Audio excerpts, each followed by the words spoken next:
Welcome back ناظرین، چلتے ہیں ہم اپنے پروگرام کی جانب۔ جی سر، کن صورتوں میں والد اپنے بچے واپس لے سکتے ہیں؟ دیکھیں، بچے جو ہیں باپ اور ماں دونوں کی ذمہ داری ہوتی ہے۔ اگر بچے عورت کے پاس ہیں تو مرد جو ہے کورٹ سے رجوع کرتا ہے کہ مجھے بچے کی کسٹڈی دی جائے، میرے بچے مجھے حوالے کیے جائیں تاکہ میں ان کی کفالت کر سکوں۔ اور اگر مرد کے پاس بچے ہیں تو عورت کر سکتی ہے۔ دونوں کو برابر کے جو ہے وہ رائٹس ہیں کہ دونوں جو ہے چونکہ نیچرل گارڈین ہیں ان کے، تو دونوں کورٹ سے رجوع کر سکتے ہیں اگر آئدر سائڈ، دونوں سائڈوں میں کسی ایک کے پاس بچے ہیں۔ اس میں دیکھا یہ جاتا ہے کہ وہ کورٹ ڈیسائیڈ کرتی ہے کہ ان بچوں کی پرورش کون اچھی طرح کر سکتا ہے۔ یہ ضروری نہیں کہ بچے جو ہے وہ والد ہی اچھی تربیت کر سکے، والدہ بھی بہت اچھی تربیت کر سکتی ہے، لیکن اس میں کچھ مسائل ہوتے ہیں۔ جیسے عورتیں ورکنگ لیڈیز نہیں ہیں تو ان کے ایشو یہ ہوتے ہیں کہ بچوں کا خرچہ کس طرح چلایا جائے گا، بچے جو ہے کس طرح جو ہے ان کی اسکولنگ کی فیس ادا ہوگی، ان کے کپڑے، ان کے کھانے پینے کا بندوبست کس طرح ہوگا۔ اگر ورکنگ لیڈی ہے تو وہ تو کورٹ کو بتا سکتی ہے کہ میں اتنے پیسے کماتی ہوں اور میں اپنے بچوں کا بڑی اچھی طرح خرچہ دے سکتی ہوں، خرچہ چلا سکتی ہوں، ان کی پرورش کر سکتی ہوں، ان کی ویلفیئر کر سکتی ہوں۔ اسی طرح مرد جو ہے، مرد چونکہ ذمہ دار ہوتا ہے، وہ عورت کو بھی یہ جو ہے وہ کہہ سکتا ہے کہ آپ سے بہتر میں بچے جو ہے وہ پال سکتا ہوں۔ اب یہ دونوں چیزیں عورت یا مرد نے ڈیسائیڈ نہیں کرنی ہوتی، یہ کورٹ، جب میں کورٹ میں پہنچ جاتے ہیں تو کورٹ ڈیسائیڈ کرتی ہے، اور کورٹ اس میں صرف بچوں کی ویلفیئر کو مد نظر رکھتی ہے کہ بچے کس کے پاس جو ہے ان کی اچھی تعلیم و تربیت ہوگی، ان کو ماں باپ کی کمی کا احساس نہیں ہوگا، اور وہ جو ہے اپنی زندگی ایک اچھے شہری کی طرح جو ہے وہ کیسے بسر کریں گے۔ تو کورٹ ڈیسائیڈ کرتی ہے کہ کتنا خرچہ ہوگا۔ اچھا، اب اس میں جو ہے نا واپسی، بچے جیسے آپ نے کہا کہ بچے لینے کا ہے، تو اس میں کچھ ریزنیں ہیں، ایسی بہت سارے ایشوز ہیں کہ جیسے عورت جو ہے وہ گھر پہ نہیں رہتی، اور عورت جو ہے وہ کہیں اور شادی کر لیتی ہے، ٹھیک ہے نا، اس کی شادی اور ہو جاتی ہے تو وہ بھی ایک مرد کو رائٹ زیادہ ہو جاتا ہے۔ اسی طرح اگر مرد شادی کر لیتا ہے تو عورت کا رائٹ زیادہ ہو جاتا ہے کہ وہ جو ہے بچوں کو اپنے پاس رکھے۔ تو یہ چیز جو ہے نا، دونوں کا شادی کرنا، یعنی کہ کسی ایک کا شادی کرنے سے دوسرے کا رائٹ بڑھ جاتا ہے اور اس کا جو ہے کم ہو جاتا ہے، کیونکہ وہاں ایک سوتیلے پن کا، جو میاں بیوی لے کے آئے گا تو وہ نئی بیوی ان کی تو سوتیلی ماں ہوگی، تو وہ اس کو پیار محبت اور وہ جو ہے اس کے لیے وہ سوتیلا پن اس میں ہوتا ہے۔ اور اسی طرح جو ہے اگر عورت کرتی ہے شادی تو وہ بچے اس کے میاں سے جو ہے وہ سوتیلے پن کا سلسلہ ہوتا ہے، تو اس واسطے ان کا رائٹ پھر تھوڑا سا کم ہو جاتا ہے۔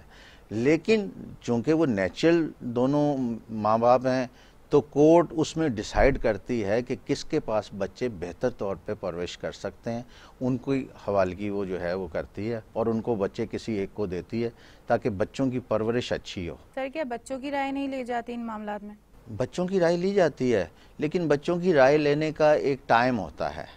جیسے بچوں کا، اس میں ہمارے ہاں جو قانون میں ایک حضانت کا لفظ جو ہے وہ استعمال ہوتا ہے۔ وہ حضانت سے مراد یہ ہے کہ اگر بیٹا ہے تو 7 سال تک جو ہے وہ ماں کے پاس، کورٹ اس کو جو ہے وہ کہتی ہے کہ 7 سال تک اس کا رائٹ ہے ماں کا کہ وہ بچے کو اپنے پاس رکھ سکتی ہے، اور اسی طرح جو بچی ہے، بیٹی ہے، تو اس کا 14 سال تک جو ہے اس کا ماں کے پاس رہنے کا جو ہے اس کا رائٹ ہے۔ اس کو حضانت کا ایک پیریڈ کہتے ہیں کہ اس پیریڈ میں جو ہے وہ بچوں کی پرورش ماں بہتر کر سکتی ہے اور ماں کے پاس قانون اجازت دیتا ہے۔ لیکن اس حضانت کے پیریڈ کے بعد بچوں کی رائے بھی کورٹ سنتی ہے۔ جیسے 7 سے بعد جو ہے بیٹا جو ہو گیا تو وہ بالغ ہو جاتا ہے۔ بالغ سے مراد یہ ہے کہ وہ اتنا سمجھدار ہو جاتا ہے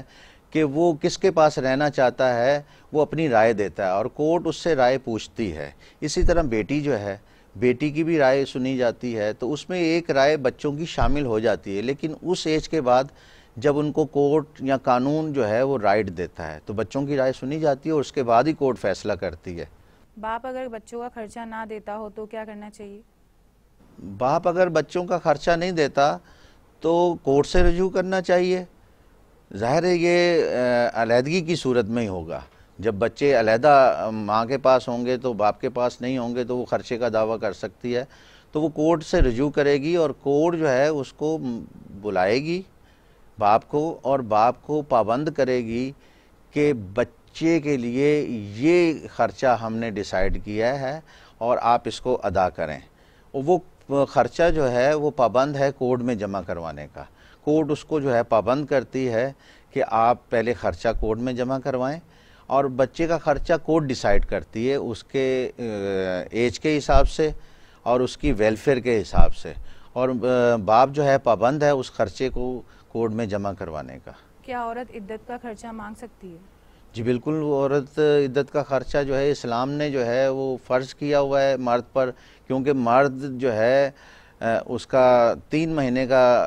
عورت کا عدت کا پیریڈ ہے، تو وہ عورت کا خرچہ جو ہے اسلام نے کہا ہے کہ 3 مہینے کا جو عدت کا پیریڈ ہے وہ اس کی کفالت، اس کا نان نفقہ جو ہے وہ تو ہو گئی، لیکن یہ عدت بھی جو ہے اس کا خرچہ بھی مرد پر ہے، تو مرد سے وہ کلیم کر سکتی ہے اور مرد جو ہے پابند ہے اس کو دینے کا۔ اور اگر وہ نہ دے تو اس پہ کیا نہ سزا ہے؟ دے تو وہی صورت ہے کہ کورٹ اس کو دلواتی ہے، اس کی سیلری اٹیچ ہو جاتی ہے، اس کا بزنس اگر کہیں چل رہا ہے تو بزنس پہ جو ہے اس سے خرچہ وصول کیا جاتا ہے، تو وہ لازمی ہے کہ وہ کورٹ میں جمع ہوگا اور وہ جو ہے اس بچے کو ملے گا۔ مرد اگر طلاق دے دے تو کیا حق مہر کے لیے کورٹ سے رجوع کیا جا سکتا ہے؟ جی بالکل کیا جا سکتا ہے، اس واسطے کہ مرد جب ایک نکاح نامہ تیار ہوتا ہے تو اس میں جو ہے ایک اماؤنٹ جو ہے حق مہر کی لکھی جاتی ہے۔ اس میں 2 صورتیں ہوتی ہیں کہ یا تو اس وقت ہی دے دی جاتی ہے وہ مہر کی رقم جو اس میں لکھی جاتی ہے، یا اس کو عند الطلب کے طور پہ بعد میں جو ہے وہ دینے کا اس میں لکھا جاتا ہے۔ تو اگر نکاح نامے میں جو اماؤنٹ لکھی ہوئی ہے اور اس کے بعد مرد جو ہے کسی بھی سٹیج پر عورت کو طلاق دیتا ہے تو مرد کی ذمہ داری ہے کہ سب سے پہلے وہ اس کا حق مہر ادا کرے، اور حق مہر جو ہے اسلام نے کہا ہے کہ وہ خوش اسلوبی سے دے اور آسانی اس میں پیدا کرے، نہ کہ اس میں جو ہے وہ روڑے اٹکائے یا اس سے انکاری ہو، کیونکہ یہ اس کا رائٹ ہے عورت کا، حق مہر اس کا رائٹ ہے جو اس نے قبول کیا ہے پہلے نکاح کرتے وقت، تو وہ اس کو دینے کا پابند ہے۔ ہاں اگر اب نہیں دیتا اور اس نے ڈائیورس دے دی ہے تو کورٹ جو ہے اس میں مقدمہ اس پہ کیا جا سکتا ہے، اور عورت اپنے حق مہر کے لیے جو اماؤنٹ ہے اس میں، یا کوئی جائیداد بھی اٹیچ اگر اس میں لکھی ہوئی ہے یا اس میں کوئی خرچہ لکھا ہوا ہے، تو تینوں جو چیزیں ہیں وہ کورٹ میں چیلنج کی جا سکتی ہیں، اور کورٹ جو ہے مرد کو بلا کر حق مہر کی رقم اور باقی جو چیزیں نکاح نامے میں لکھی ہوئی ہیں ان کو وہ دلوانے کی پابند ہے، اور وہ اس میں آرڈر جاری کرتی ہے، لیکن ان چیزوں کو حق مہر تو مکمل ہے، اس کو جو طے کیا ہوا ہے وہ دینا ہے، باقی جو صورتیں اگر کچھ اور لکھا ہے تو وہ کورٹ اس میں ڈیسائیڈ کرتی ہے کہ یہ کیا ہے اور کس طرح اس میں لکھا گیا اور اس کے پیش نظر کیا چیزیں تھیں، جیسے جائیداد کا معاملہ ہے یا کچھ اور جو ہے وہ خرچے کا معاملہ ہے، تو یہ کورٹ ڈیسائیڈ کرتی ہے اس میں ایویڈنس پہ دیکھ کر۔ اگر دونوں ماں باپ فوت ہو جائیں تو بچے کن کے پاس رہیں گے؟ اگر دونوں فوت ہو جاتے ہیں تو یہ رائٹ جو ہے منتقل ہو جاتا ہے دادا دادی اور نانا نانی کے پاس۔ اب اس میں پہلا حق جو ہے وہ دادا دادی کا ہے کہ بچے جو ہیں وہ چونکہ باپ کی کفالت کا ذمہ دار باپ ہوتا ہے اور باپ کے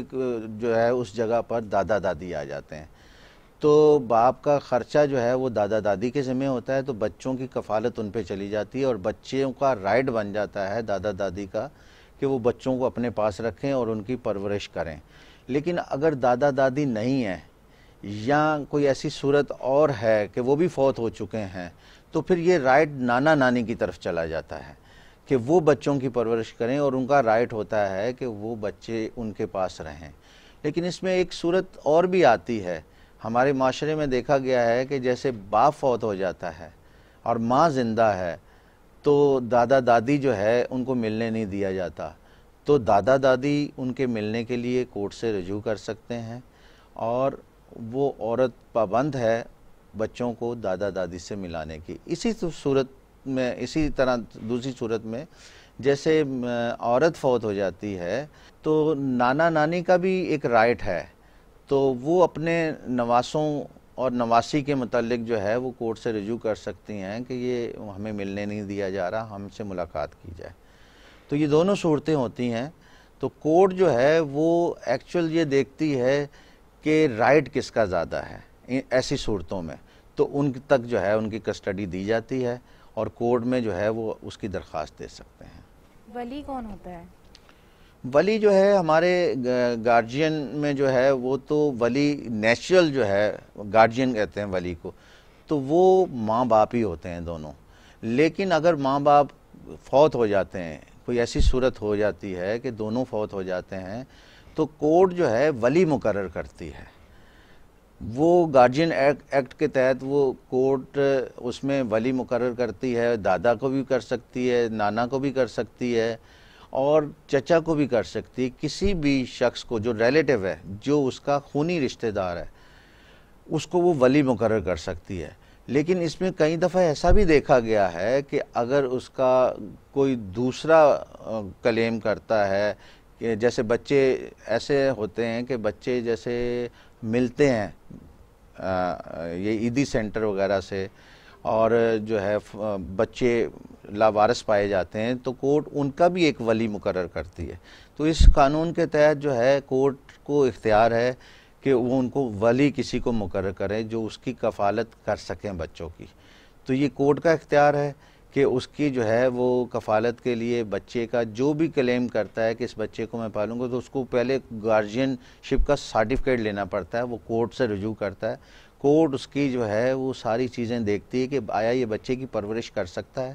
بچے کی دیکھ بھال کر سکتا ہے, اور وہ اس کے بعد جو ہے اس کو گارجین مقرر کرتی ہے, ولی مقرر کرتی ہے. ولی کی اجازت کون سی کورٹ سے لی جا سکتی ہے؟ ولی کی اجازت جو ہے ہمارے ہاں گارجین کورٹ ہوتی ہے اور اس کے تحت جو ہے ایک جج مقرر کیا ہوتا ہے جو فیملی میٹر اور جو ہے گارجین شپ کے جو ہے میٹر اس کے پاس جو ہے لگائے جاتے ہیں اور وہ سنے جاتے ہیں. تو اس میں جو ہے اس سے رجوع کیا جاتا ہے, وہاں اپلیکیشن دی جاتی ہے اور وہ کورٹ ہی جو ہے فیملی کورٹ جو ہے وہ ہی گارجین شپ کا سرٹیفکیٹ جو ہے وہ جاری کرتی ہے. اور اس کے بعد جو ہے وہ شخص سے وہ شورٹی بھی مانگتی ہے اگر وہ اس کا ریلیٹیو نہیں ہے, اور اس کے بعد بھی نگرانی بھی اس میں رکھی جاتی ہے کہ آیا یہ شخص اس کو کہیں دوسرے ملک نہ لے جائے یا کہیں اس کو نقصان نہ پہنچائے. یہ ساری چیزیں کورٹ طے کرتی ہے اور اس کو دیکھتی ہے کہ بچے کی پرورش کیسی ہوگی. مکمل ڈاکیومنٹس بنتے ہوں گے؟ جی بالکل, پورے ڈاکومنٹ کورٹ شورٹی وغیرہ سب کچھ رکھواتی ہے. اس کے بعد وہ اس کا گارجین شپ کا سرٹیفکیٹ دیتی ہے. سر بریک کا ٹائم ہو گیا ہے. ناظرین بریک کا ٹائم ہو گیا ہے, چلتے ہیں ایک چھوٹے سے بریک کی طرف.